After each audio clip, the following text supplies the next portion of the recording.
Welcome. You're here because you want to get right to the heart of things. Yeah, Yeah. understand something deep, but, without getting totally swamped in details. Exactly. That's what we aim for. So today we're doing a deep dive into a really interesting source. It's called Marathon Sex. Incredible lovemaking experiences, hotter and longer than you've ever done it before. It's by Dr. Sonia, Mm-hmm.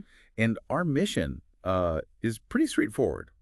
Pull out the core ideas, the key insights about how to have, well, longer and more intense sexual experiences. And present them in a way that's actually useful, easy to get, maybe spark a few ideas. Exactly. Spark those aha moments. Yeah, and Dr. Sonia's approach, it's not really about just quick fixes. She talks about achieving toe curling sex. That's her phrase. Toe curling sex. Okay. Yeah, and the way to get there is by injecting, creativity and real intention into your sex life. Intention, I like that. And what's interesting is it goes beyond just like technique A, technique B. The book lays out these specific scenarios, almost like little scripts for different erotic moods. Ah, okay. Like a blueprint then. Kind of, yeah. A blueprint for making sex more um, immersive, engaging, something like that. Okay, let's unpack that blueprint. So the book kicks off with something pretty fundamental about the sexual response cycle. Right. Now, you might think, okay, I know what happens during sex, but Dr. Sonia says understanding this cycle is like key for training for the marathons. Her words again. Hmm. Why is getting that cycle so important, do you think? Well, if you think about it, really understanding those phases, how arousal starts, that first quickening of the heart rate, the physical signs, Right. then how it builds, the breathing changes, lubrication, maybe pre-cum for guys, muscle tension. The curled toes she mentioned. Yeah, exactly. And then that build up toward orgasm where things get kind of involuntary, the orgasm itself, and then that refractory period afterwards. Knowing that whole map helps you. How so? It lets you be more aware, more mindful of what's happening for you and your partner. Okay. Instead of just reacting, you can be more, responsive. Guide the experience a bit. Right, okay. So she breaks it down. Early arousal, increased arousal. And yeah, some of those details like the curled toes, muscle spasms, they really paint a picture. Then the lead up to orgasm, everything peaks. Yeah.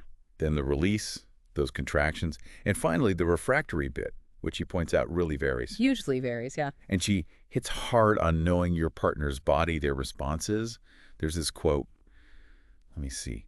If you want to have wild, uninhibited sex with your partner, you must be someone she can trust with her heart and body in every way. That feels foundational. Oh, absolutely. Foundational is the right word. It just highlights that connection, doesn't it, between the physical act and the emotional safety, the trust, Yeah. feeling secure, feeling understood. It's often the bedrock, for really letting go and having those incredible experiences. It really makes you think, doesn't it? How well do you actually know your partner's responses, their boundaries, their comfort zones? Precisely. It's a good question to ask. Okay, so let's get into some of these marathon sex moves Dr. Sonia describes. First one, light as a feather. And this isn't quick. It's a 3-hour, warm-up, she calls it, designed to really build desire slowly. Sounds incredibly sensual. Yeah, it is. And what's key here is that deliberate focus on, stretching out the foreplay, building massive anticipation. So how does it start? It begins with the environment, setting the stage, clean sheets, maybe candles, music, whatever creates that intimate sanctuary feel. Right, the ambiance. Then the actual technique starts really gently rocking her legs slowly. And then there's this element of playful restraint. Like tying hands. Yeah, maybe softly tying the hands. But the book stresses it's not about forceful dominance. It's more about heightening the focus on touch, on the sensations you're creating. Okay. And she says you need to reassure your partner that you'll be totally attentive. Crucial. Then comes this really detailed sensory exploration, kisses all over the body, and then very specifically, super light tongue touches on the vulva, barely touching, avoiding pressure initially. Wow, just feather light. Almost teasing. Exactly. That's the skill she highlights, that feeling of wanting more, needing more pressure. So when does the pressure increase? Well, you watch for the signals. As the partner responds, maybe her hips start moving, maybe she makes sounds, or even asks for more. That tells you she's ready for a bit more direct pressure. Where specifically? On the commissure. That's the little spot at the top where the labia meet. Ah, okay.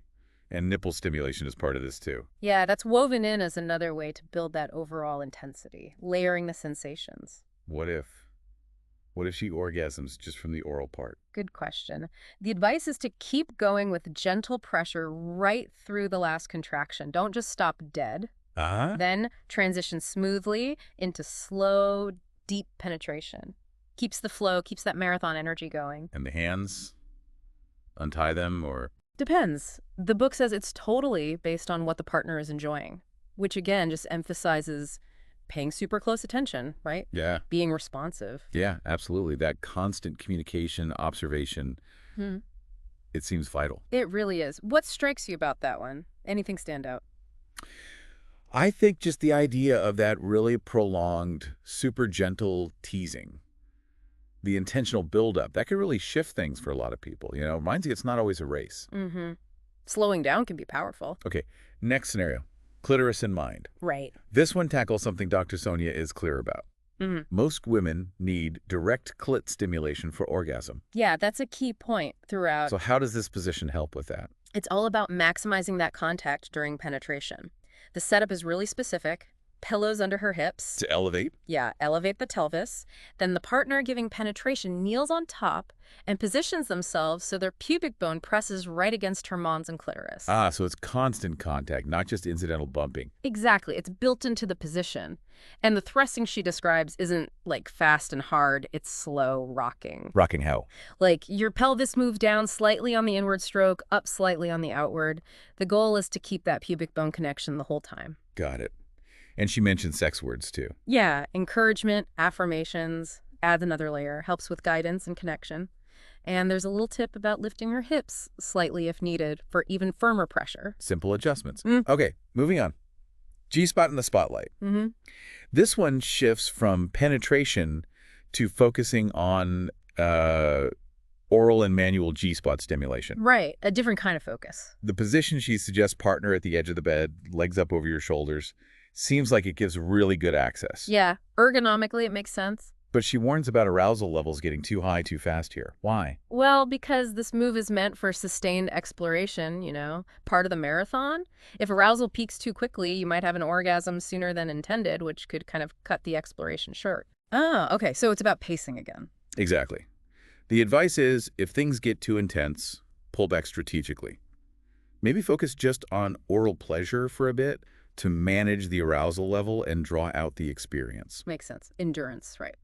Then the big part, finding the G-spot. How does she describe that? Pretty clearly, actually. Insert 1 or 2 fingers, maybe an inch, inch and a half in, upper wall of the vagina. Upper wall, okay. And you're feeling for a spot that's maybe a bit spongier, slightly raised, but she really stresses. But it varies. Hugely. Sensitivity is super individual. What feels amazing to one person might be uncomfortable, or just to another. So communication is non-negotiable here. Absolutely critical. Asking for feedback. The technique described involves pressure and rubbing with the fingers while also licking the clitoris. Ah, the combo approach, internal and external. Often very effective, yeah. She also mentions the mental side, like encouraging your partner to imagine the G-spot getting more sensitive. Yeah, the power of the mind, right. How focus can actually enhance physical sensation. It's fascinating. And navigating those moments just before orgasm, the shudders.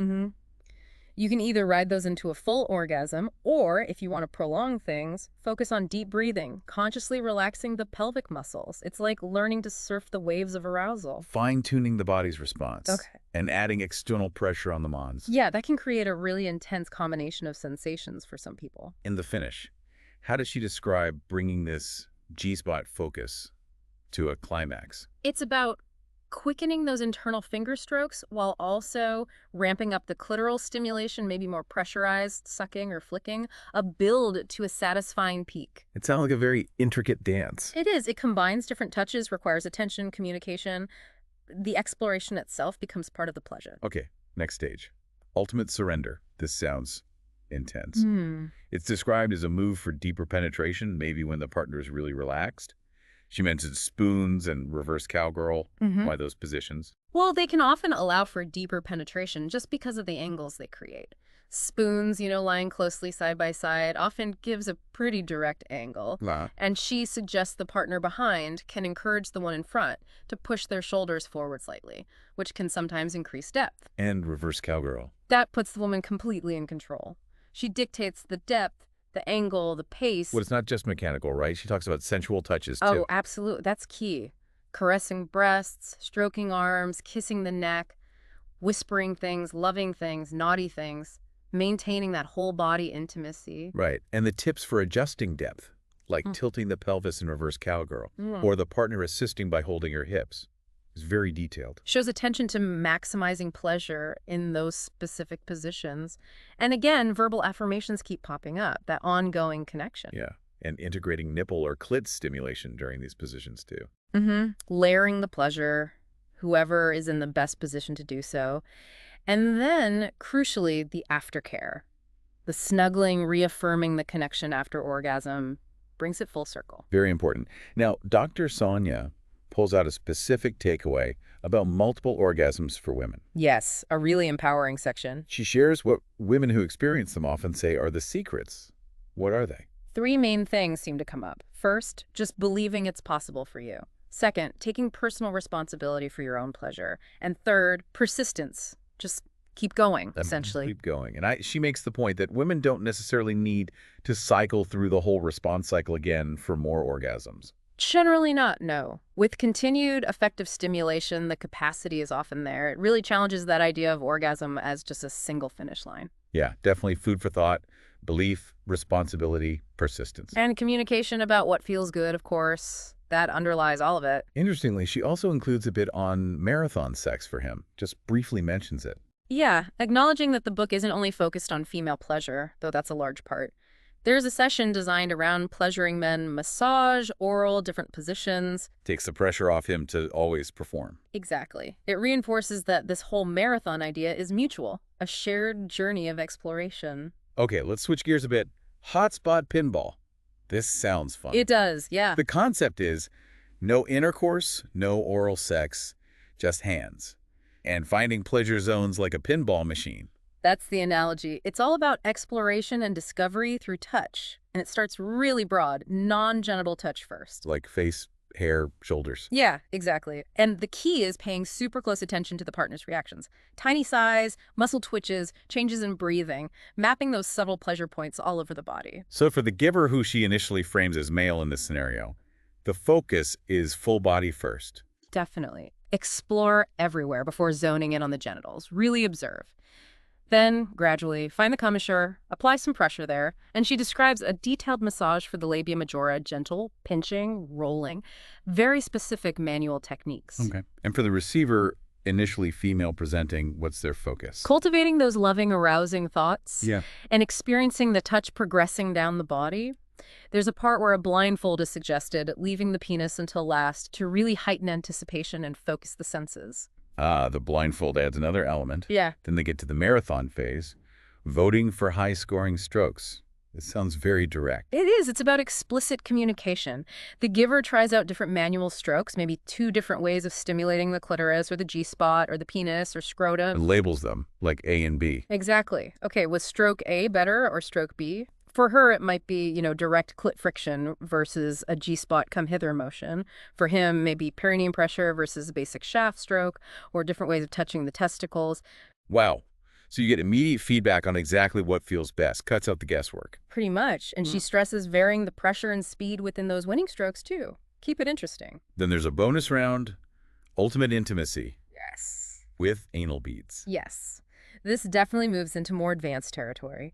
And the emphasis here is huge on consent, tons of lube, and going incredibly slowly. Absolutely paramount. Yeah. The idea is to gently introduce the beads, checking in constantly, and then combine that sensation with the winning clitoral or G-spot strokes they identified earlier. A multisensory combo, but only if both partners are enthusiastic and comfortable. Okay. Communication and caution are key there. Got it. Next up, team in training. Right.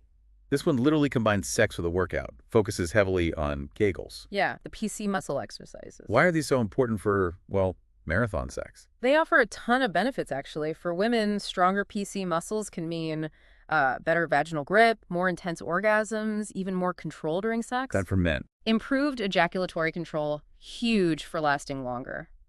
More powerful orgasms, too, and maybe even better erections for some. So benefits for both. How does she suggest practicing them? She details it for both. For women, contracting during penetration, doing little push-out moves. For men, contracting during penetration or even during manual stimulation. And doing different kinds, like fast ones, long holds. Yep, variations, rapid flutters, long squeezes, and practicing them at different arousal levels, even during orgasm itself. There's even a fun Kegel game with a washcloth. Huh, yes. Licking while he does Kegels and the washcloth placed on his erection moves, giving visual feedback. A playful way to practice. Keeps it from feeling like homework. Exactly. And she links conscious PC muscle control and breathing for men directly to managing ejaculation, maybe even experiencing multiple orgasms without ejaculating each time. Interesting. And she connects general fitness, too, like exercise boosting testosterone. Yeah, mentions that link, and briefly touches on glute and quad exercises for better thrusting power and, well, looking good. Then she lists these sexercise thrusts. Lots of different types described. Yeah, shallow, deep, angled, the grip using the PC muscle at the gate, going from shallow to deep, slow rhythms, the strike with the hover then thrust, the screw motion with hips, and the hoover in doggy style. Wow, quite a repertoire. It's about being intentional with movement. Very much so, bringing awareness and variety to the physical act. Okay, last big scenario. High-tech night. This is all about sex toys.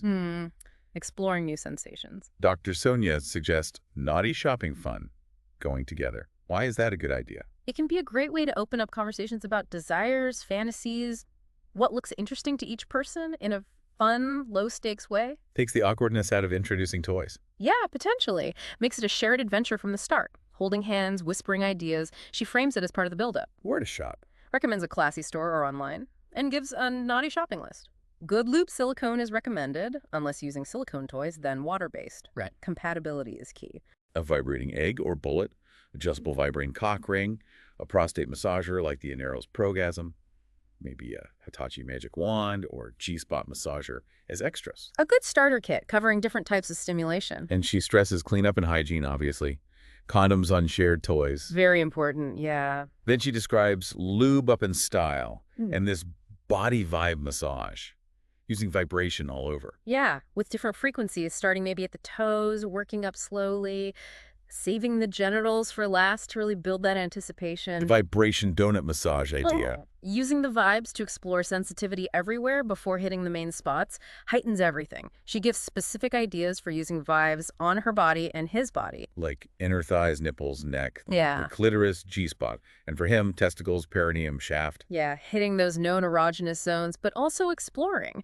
And tips for using bullet vibes during sex and underwear, during oral, even anally during vaginal sex for extra sensation. Okay, then cock rings. Going hard, long, and deep. How do they work? Basically, they restrict blood flow out of the penis, helping maintain a firmer erection longer, and they can change how the testicles sit. Different ways to wear them. Safety tips. Yeah, balls in or out, put on when flaccid or erect. Safety is crucial, though. Don't wear them too long. Watch for any issues. Choose adjustable ones if possible. Right. And suggests oral sex with one on. Adds a different dimension. She also briefly mentions cervical stimulation, deep penetration hitting the cervix, but notes it can be uncomfortable for some women. Need to be careful there. Good point. Finally, toys for your favorite spots, G&P. Prostate massage for men. Yes. Again, huge emphasis on consent, lube, slow entry, using a finger or a small toy initially, finding the prostate walnut-sized front wall of the anus. Gentle massage can be combined with penile stimulation. Specific massagers like Anero's are mentioned. And G-spot stimulation with toys for women. Using dedicated G-spot massagers or combining the penis with external clit vibration from something powerful like the Hitachi wand or a bullet. Different positions work better for different toy combinations. Wow. That's a lot of ground covered. It really is a very comprehensive look at enhancing things. So wrapping up this deep dive into marathon sex, it's clear Dr. Sonia offers just a massive range of actionable ideas, way beyond the usual stuff. Absolutely. We've touched on, the basic science of arousal, extended teasing, super targeted techniques for clit and G-spot, Kegels, incorporating movement, exploring toys. The common thread seemed to be communication. Huge. Exploration and being willing to, well, experiment together. That's it in a nutshell. Well, we really hope diving into Dr. Sonia's ideas has given you, our listeners, some things to think about. maybe one or two of these moves or techniques really jumped out at you. Yeah, perhaps pick one that sounds intriguing and just see where it goes. Trying things out is how you discover what works for you both. Definitely. Can lead to knowing yourselves better, knowing your partner better, deeper intimacy, maybe a new sense of adventure. For sure, renewed adventure. So maybe a final thought to leave you with, getting to know your own body and your partner's desires more intimately. It really is a journey, isn't it? And these marathon ideas are just, well, tools to explore that landscape more fully. Yeah. So it's a question, what new territory will you map next?